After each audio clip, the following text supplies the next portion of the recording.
ازيكم يا اللي مفيش زيكم. حلوه الدخله دي يا بت انت وهي حلوه.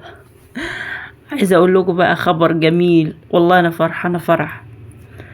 عارفين جوجل هتوقف ال الارباح بتاعت اليوتيوب بالدولار.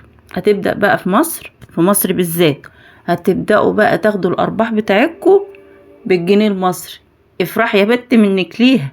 طبعا في ناس كتير قوي هتتقمص وهتتقهر، بس انا فرحانه والله. ده بقى هيضطر يخليكي تعملي ايه، تعملي حساب بقى يستقبل بالجنيه المصري.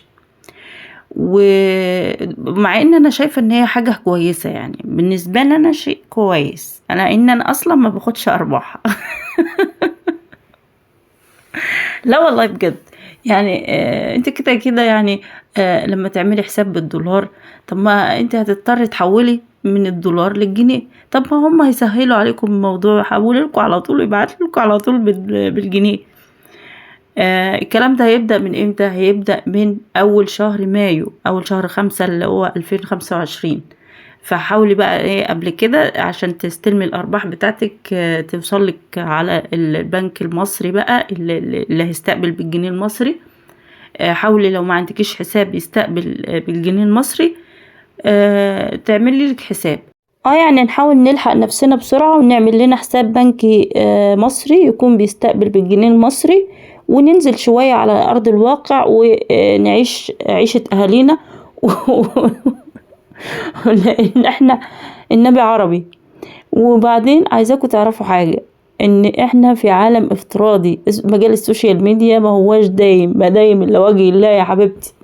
يعني النهاردة لغالك الارباح بتاعتك تبقى بالدولار، مش بعيد بكرة يقولك مفيش ارباح خالص والقنوات دي كلها هتتقفل، او ان انت هيبقى مجرد حساب عادي زي زمان بقى لما كنا بندخل على الفيس ونقعد بقى نتشقلب فيه، وما كناش نعرف ان ما كانش لسه بقى عملوا ارباح ولا حاجة.